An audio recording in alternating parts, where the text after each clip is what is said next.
J'ai lu ton mail. Bonjour à toutes et tous dans J'ai lu ton mail. Salut Jean-Phi. Bonjour Romain. Salut Geoffrey. Bonjour Romain, bonjour Jean-Phi. Bonjour Geoffrey. J'ai lu ton mail. Alors aujourd'hui Geoffrey, tu vas nous parler de Je vais vous parler de FOBO. FOBO. FOBO, c'est Fear of Better Options. C'est-à-dire la peur d'une option meilleure. La peur de trouver mieux ailleurs après, à un autre moment en fait. Donc c'est l'incapacité à choisir par la peur de trouver mieux. C'est comme on dit, choisir c'est renoncer. Et là c'est se dire, si je choisis ça, j'ai pas tout le reste, mais tout le reste est peut-être mieux, donc je choisis rien. Exactement. Wow. Et des fois c'est même sans se le dire. C'est-à-dire juste je choisis rien et je réalise pas que c'est parce qu'il y a trop d'options que je choisis pas. C'est inconscient. Absolument. C'est l'embarras du choix. C'est tout le problème de l'embarras du choix. Et je trouve que pour un podcast où on parle de choisir ses priorités et de se concentrer sur manager ses priorités plutôt que son temps, ça me semblait relativement pertinent. Donc, FOBO, à ne pas confondre avec FOMO. Ça vous parle, FOMO ? Non, pas du tout. C'est quand on a peur de rater un truc. Ouais. Fear of missing out. Donc, fear of missing out, c'est lorsqu'on imagine que tous les autres font des trucs vachement mieux que nous, parce qu'on est en permanence accroché à nos réseaux sociaux et qu'on voit les flux de tout le monde, qui ont tous des vies parfaites, et que nous, pas forcément en fait. Donc ça, c'est FOMO, Fear of Missing Out. Donc c'est ce qui est à l'origine de l'addiction. Ouais, quelque chose comme ça, tout à fait. Okay. Et les deux termes ont été verbalisés, trouvés par Patrick J. McGinnis. Alors, ce monsieur qui est un auteur d'un livre qui s'appelle Fear of Missing Out, donc c'est son premier bouquin, et en anglais ça fait Practical Decision Making in a World of Overwhelming Choices. D'accord, donc, mais Patrick, c'est sur le faux mot. Les deux. Ah, il a fait les Il a deux. démarré sur FOMO. Il a trouvé un truc. Ah, il a un filon là, il creuse. Ok. Et donc il a démarré sur FOMO avec ce bouquin et là il est en train de présenter plutôt FOBO. Voilà, donc c'est un monsieur qui a fait Harvard, qui a écrit ce bouquin-là et entre autres le terme FOMO est rentré au dictionnaire Oxford English Dictionary en 2013 en fait. Voilà. Carrément. Donc carrément, c'est vraiment rentré dans la langue et dans la diction. Voilà, donc FOBO c'est quoi ? C'est j'ai plein d'options et du coup j'arrive pas à choisir en fait. Alors il y a des fois c'est pas très gênant quand c'est des petites décisions, mais quand c'est des décisions plus importantes, ça peut poser des problèmes. Et c'est vraiment la partie je suis immobilisé par mon incapacité à décider. On sait que quand on est en situation de stress, il y a trois réponses possibles, qui est je me bats, c'est-à-dire que c'est le fight, flight or freeze response. Donc fight, c'est je me bats, je trouve des solutions, j'avance, coûte que coûte, et la peur me donne des ailes quelque part. Il y a flight, c'est la peur me donne des ailes, mais dans l'autre sens. Pour m'en aller. C'est je me barre.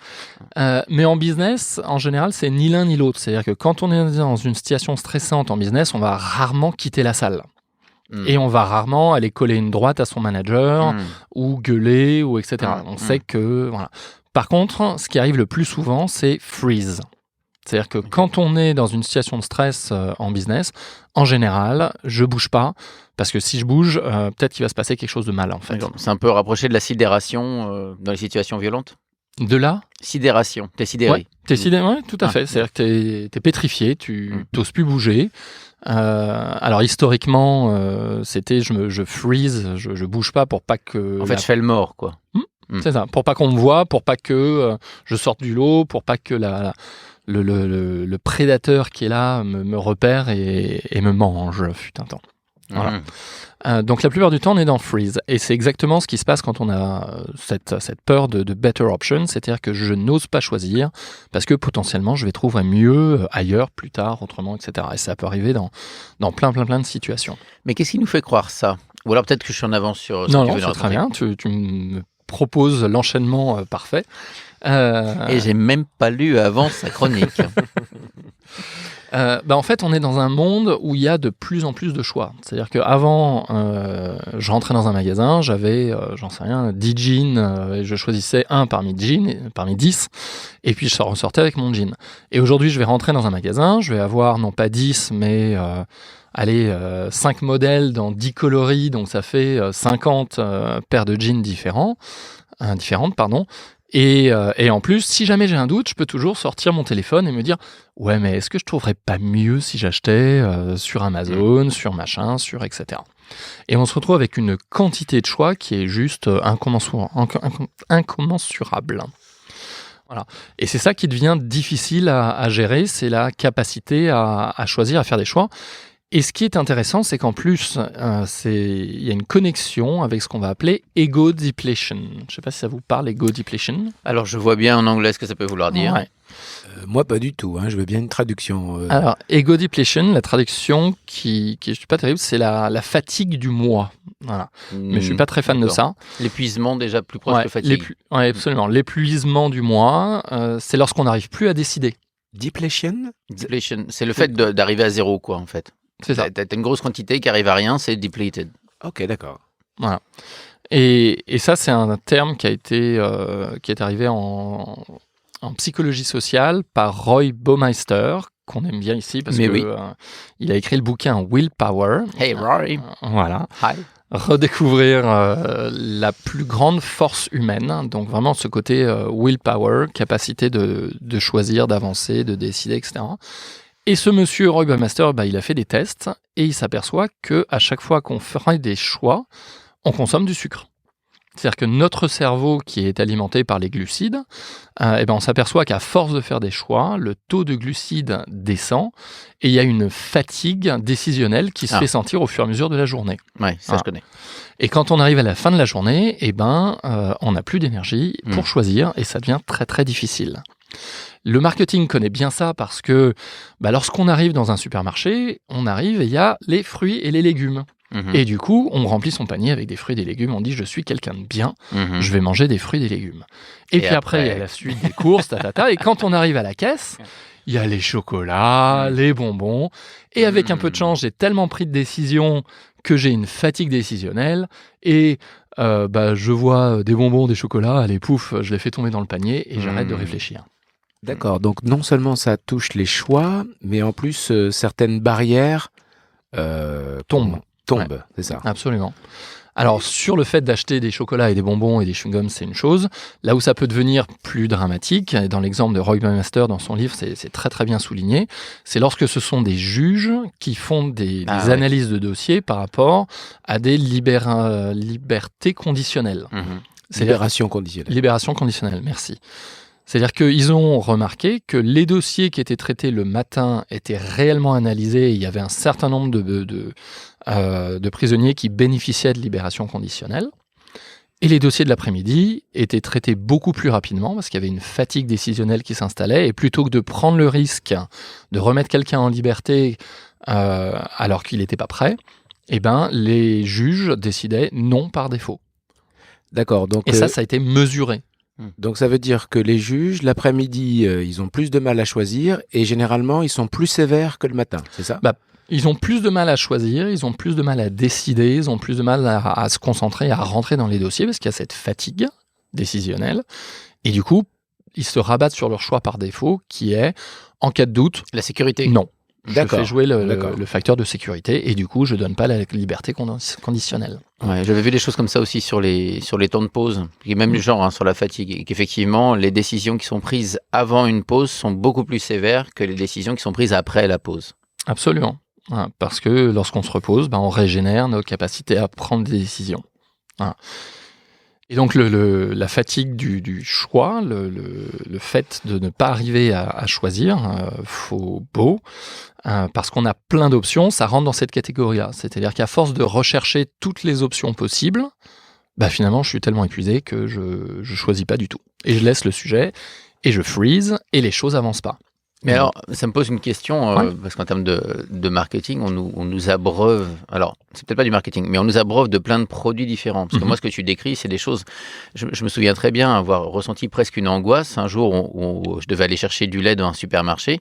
Et en fait, je me suis trouvé avec un rayon, je sais pas, il y avait peut-être 20, 30 marques de trucs. Mhm. Et d'ailleurs, il n'y avait pas de lait. C'est-à-dire, c'était marqué Tu t'es comme pas du trompé lait, de mais quand tu rayon? regardes bien, c'était toujours du lait un peu transformé. Si tu voulais du lait, du bête lait qui sort de la vache, qui est juste pasteurisé, etc., bah, c'était pas là. Il D'accord. fallait dans un autre endroit. Mais dans cet endroit-là où on parlait du lait, mais il y en avait tellement, je me disais, mais pourquoi droite, gauche et tout? Et du coup, je suis resté. C'est ce qui m'a permis d'ailleurs d'aller trouver l'autre endroit où il y avait, où il y Le lait avait tout simple. celui qui m'intéressait. Ouais. Mais et voilà, donc je me dis, on nous propose des milliards de tonnes de choix possibles, et donc au bout d'un moment, c'est bloquant. Alors, c'est quoi le travail pour arriver à débloquer quand même? Alors le travail pour arriver à débloquer, eh bien, notre ami Patrick McGinnis, Hi Patrick. Hi Patrick, a fait une vidéo sur TED. Alors je ne sais pas si vous connaissez TED. Bon, depuis le temps qu'on en parle, je pense que tout le monde connaît Ted. Très bien, donc je ne reviendrai pas sur ce que c'est que TED. Il a fait une petite vidéo de 4 minutes 54, ce qui est bien, c'est court finalement. Pour Ah l'aide oui, à la une petite décision, ça va vite. Et dans cette TED Talk, il présente le concept de Phobo et il présente 3 manières d'aborder la situation. Donc les solutions qu'il propose sont les suivantes. D'abord, il faut décider quel est l'enjeu. Est-ce que c'est une décision avec un enjeu important? Est-ce que c'est une décision avec un enjeu pas important? Ou bien est-ce que c'est une décision sans enjeu? Zéro. Ok. Voilà. Il démarre par le côté sans enjeu. Sans enjeu, c'est quoi? C'est qu'est-ce que je regarde ce soir à la télé? Je ne sais pas si ça vous est déjà arrivé, j'assume. Moi, ça m'arrive de me dire « Ah tiens, j'ai un peu de temps, je vais me regarder un film ou un truc. » J'ouvre la tablette ou l'ordi ou le machin pour choisir un film en VOD. Et au bout d'une demi-heure, j'ai rien choisi et finalement je ferme. J'ai plus le temps, je prends un bouquin et je passe à autre chose. Mais il y a un peu ce côté où on a tellement de choix que finalement on ne sait que choisir et on change. Alors ce qu'il dit, quand il n'y a pas d'enjeu, il dit confier la décision à l'univers. Et moi j'aime bien. Alors ça c'est quelque chose que je vais essayer. Ok. Donc vous prenez 3-4 trucs qui vous plaisent et vous prenez une manière aléatoire de choisir parmi ces 3-4 trucs. Pile ou face, quoi. Pile ou face. Un dé, un truc. Si j'ai une trotteuse qui monte les secondes sur ma montre, je donne un quart de cadran à chaque choix, si j'ai 4 choix. Et puis quand je regarde ma montre, la trotteuse, le cadran dans lequel elle est, c'est le truc que je choisis. En haut à droite, c'est ça, en bas à droite, c'est ça, en bas à gauche, en haut, etc. Voilà, donc pas d'enjeu égale je confie le truc à l'univers. Ok. S'il y a un enjeu qui est faible, donc les conséquences sont pas très graves, c'est acheter une paire de jeans, acheter une nouvelle imprimante, voilà, décider sur des choses assez simples. Pour tout ce qui est projet dans le contexte professionnel, il propose une idée. Voilà, si vous avez la possibilité, demandez à quelqu'un de faire les pour, les contre, parce que finalement, quelqu'un d'extérieur sera peut-être plus neutre. En tout cas, moi, c'est comme ça que je l'ai interprété. Et la personne va venir et va vous présenter, voilà le pour, voilà le contre, tatati, tatata. Et après, vous choisissez. D'accord, donc ça veut dire quand même qu'un choix, il y a une grosse partie émotionnelle, quoi. C'est-à-dire qu'il y a une pression du choix. Mais qui aveugle un peu. C'est ça qui est intéressant, c'est que la plupart de nos choix sont émotionnels. L'émotion, c'est ce qui vient nous amener à nous mettre en action. Et l'action, c'est en général faire un choix. Et le choix découle donc de l'émotion qui est à l'origine, même si on dit non mais c'est rationnel, j'ai décidé ça parce que ceci, parce que cela. Oui, mais le parce que ceci, parce que cela, il découle de nos valeurs, il découle de plein d'autres choses. Et de nos biais aussi, de nos biais biais cognitifs. Absolument. On pourra parler du conditionnement dans une autre émission. Mais la plupart de nos choix et nos actions sont à l'origine issus d'émotions, en fait. D'accord. Voilà, donc deuxième situation, s'il y a peu d'enjeux, du coup, je demande à quelqu'un de me faire les pour, les contre selon lui. Et derrière, je choisis et j'avance. D'accord. troisième élément, s'il y a un gros enjeu. Alors, un gros enjeu, c'est acheter une maison, c'est choisir une carrière, c'est voilà, des choses qui vont avoir des répercussions pendant un certain temps. Là, je ne confie pas à l'univers. Quoique, on pourrait, mais il faut avoir une grosse confiance dans l'univers. Là, ce qu'il fait, c'est qu'il va lister les résultats souhaités. Donc, qu'est-ce que j'ai envie? Quel est le résultat idéal? Qu'est-ce que j'attends de ce choix? Et quels sont les downsides, les drawbacks, toute la partie négative en fait du choix? Si je fais ça, qu'est-ce qui se passe? Les conséquences négatives. Les conséquences négatives, merci. Et après, il va comparer les choix 2 par 2. C'est-à-dire, s'il a 5 choix, il va faire toutes les comparaisons possibles, les combinaisons entre les choix. Il va dire entre celui-là et celui-là. N'ayant listé les avantages et les inconvénients, ce que je veux du choix dans une situation idéale et quelles sont les conséquences négatives, entre ces deux-là, qu'est-ce que je retiens? Et puis entre ces deux autres, qu'est-ce que je retiens? Et puis entre ces deux autres, qu'est-ce que je retiens? Et à force de tourner dans les différents sens, je sors avec quelque chose qui émerge, selon lui, en tout cas dans cette pratique, je sors avec quelque chose qui émerge gagnant des différents one-to-one, quoi. Et ça marche aussi parce que des décisions à fort enjeu, il n'y en a pas forcément 40 à comparer les unes avec les autres. Exactement. C'est ça. C'est-à-dire que si j'ai un fort enjeu, je vais avoir 2, 3, peut-être 5 options, mais je ne vais pas en avoir 10 000. D'accord. Je me souviens d'un excellent coach qui faisait faire des représentations graphiques avec ça. Cet excellent coach est en face de moi et ça ressemble à une toile d'araignée. Et il y a les axes, si j'ose dire, l'intérieur de la toile d'araignée, il y a des graduations. Et du coup, par exemple, si je choisis une maison, il y a 2 choix. Alors, il y en a une à la ville et une à la campagne. Et donc, j'aurai la qualité de vie, la proximité avec les transports, les services présents, par exemple, et puis un tas d'autres. Et puis, je pourrais graduer ça de 1 à 5, 1 à 7, et colorier à l'intérieur. Et du coup, j'ai 2 images graphiques qui se présentent. Et ça, pour moi, en tout cas, ça m'avait drôlement aidé à un choix. Voilà. Je confirme. Lors d'un échange, Romain, tu m'avais conseillé ce même outil que j'ai appliqué et qui a très très bien marché. C'est un peu la roue de la vie adaptée à un choix. Et tu fais 2 versions avec les mêmes paramètres et tu vois... Et c'est assez étonnant parce qu'effectivement, comme c'est visuel, en fait, la réponse, on l'a sous les yeux, quoi, et direct. Tout à fait. Même si des fois on n'est pas d'accord avec la décision, on voit bien que faut pas trop la contester, quoi. J'ai pas envie d'être d'accord avec moi-même. Ouais, c'est ça. C'est trop dur. C'est une grosse dissonance là. Voilà, donc je voulais vous parler de ça parce que je trouve que c'est quelque chose qu'on retrouve souvent dans la société dans laquelle on est, où on arrive avec des quantités de choix qui finalement nous fatiguent. Et j'aime bien l'idée aussi de retirer le choix en amont. C'est-à-dire que essayer d'éliminer ou d'arrêter de trop choisir et se dire, j'ai le choix qui est en face de moi et puis à partir de là, c'est amplement suffisant. J'ai pas besoin d'avoir 10 000 paires de jeans ou j'ai pas besoin d'avoir... Non, mais enfin, ça nous est tous arrivé quand même de partir faire des courses et de revenir avec tout à fait autre chose que ce qu'on avait décidé d'acheter au départ. Et quelquefois pour le meilleur, mais enfin, quelquefois pour le pire. En général, pour le pire. Un des froc, pop-corn. oui, voilà, ou des vêtements qui en fait te vont pas, ou voilà. Donc oui, c'est quand même... Mais ça, c'était avant GTD, non? Parce que maintenant, tu as la liste des courses. Oui, d'accord, mais GTD, ça ne m'aide pas du tout à choisir.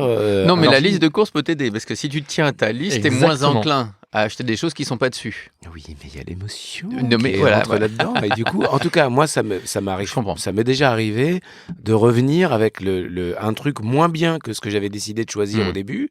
Et il y a eu un moment, une grosse erreur qui a été commise. Mais je sais que, par exemple, pour moi, choisir des vêtements ou choisir un certain nombre de trucs, c'est difficile.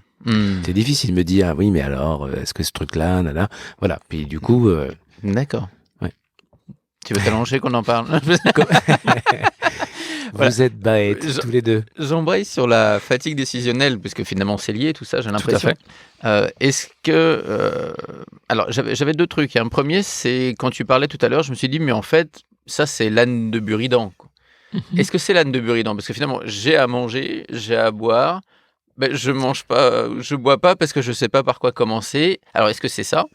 Ou est-ce que c'est plutôt le même process qui fait que Zuckerberg de Facebook ou Barack Obama, par exemple, Zuckerberg, il est toujours habillé pareil. Il a un t-shirt x7, un peu comme Fonzie. Oui. et Barack Obama, il avait 2 costumes, quoi, ou 3 max, pour pas avoir à choisir justement dès le matin. Juste en incise, l'âne de Buridan finit par mourir de son non, mais non-choix c'est ça. entre le manger et boire. Et du coup, il C'est un meurt problème. et de faim et de soif. Oui. Et pas dit qu'il était malin, hein, mais C'est pas ça, mais faut expliquer. oui. Oui, je pense que c'est tout à fait lié. Moi, j'aime beaucoup l'idée d'avoir un minimum de choix dans la garde-robe, par exemple. Mhm. C'est-à-dire que tu arrives le matin, en fonction de ta journée, tu sais grosso modo ce que tu vas mettre, mais t'as pas 15 millions de couleurs, 15 millions de trucs qu'il faut assortir, qu'il faut ceci, qu'il faut cela. Peut-être qu'on est 3 hommes autour de la table, C'est serait peut-être intéressant d'avoir Je n'irai pas, c'est du sexisme, je n'irai pas. d'autres avis. Mais oui, c'est simple. C'est bien. C'est-à-dire que tu perds pas de temps, tu perds pas d'énergie, surtout quand on est au courant de principes comme le ego depletion. Ouais. La fatigue décisionnelle. ou les choses comme ça. Merci. Et ben du coup, tu sais que voilà, hop, ça c'est un choix qui est fait tout seul. Ça rejoint un petit peu le côté presque tiny habits. Ouais. Moi, je trouve dans le sens où Il n'y a pas d'effort. je vais pas faire d'effort. Je vais mettre en place un processus qui va m'éviter de choisir, m'éviter de perdre du temps. Et parce que c'est pas quelque chose que j'estime à enjeu, en fait, tout simplement. Ouais, d'accord. Et du coup, alors, en côté business maintenant, ça voudrait dire que si j'ai des décisions à prendre, je vais soit utiliser la roue, soit éventuellement quelques décisions majeures, parce que l'outil que tu as proposé tout à l'heure, la comparaison 2 à 2. Est-ce qu'il y a une idée aussi par rapport au temps de se dire éviter de prendre des décisions si on sent qu'on n'arrive pas justement? Peut-être que si on n'a pas de clarté, c'est que c'est pas le moment de prendre la décision. Oui, je pense que ça va bien dans le sens d'apprendre à se connaître que défend GTD et dire oui, il y a des moments où on est plus en capacité de prendre des décisions et puis des moments où juste faut passer à autre chose, quoi. Faut faire des choses où il n'y a pas besoin de décider justement parce que c'est pas un moment où on a cette énergie-là, quoi.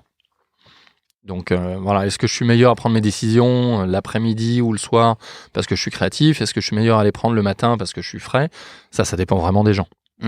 Et peut-être de la décision en question. Il y a peut-être des décisions pro, perso et autres. Voilà. Donc le premier truc à faire, c'est décider quand est-ce que je prends la décision. Je savais que tu allais sortir quelque chose dans ce sens-là. D'accord. Et du coup, merci Geoffrey. Merci Geoffrey. beaucoup. J'ai lu ton mail, c'est fini pour aujourd'hui.